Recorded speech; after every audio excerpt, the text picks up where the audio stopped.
Assalamu alaikum, barkanmu da sake kasancewa da ku a cikin wannan channel namu mai albarka na Dan Arewa TV. Ku danna mana subscribe sannan ku danna mana alamar ƙararrawa domin sanar da ku saƙonninmu da zarar mun ɗaura. Fitaccen jarumin barkwanci na fina-finan Hausa na Kannywood, Musa Mai Sana'a, ya ce yana matuƙar nadama a game da tsinewa ko la'antar kansa da yake yi da yawan zagi da yake yi ko magana na rashin ɗa'a a cikin wasu fina-finan da ya fito a baya.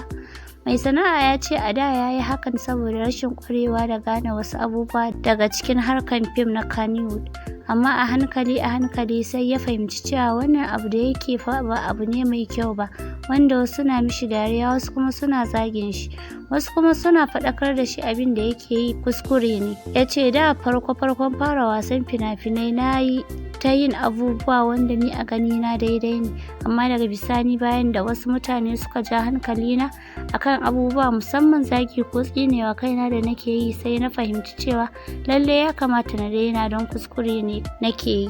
Bisalan a cigaba da bibiyar mu a sauran shirye-shiryenmu da zarar mun ɗaura.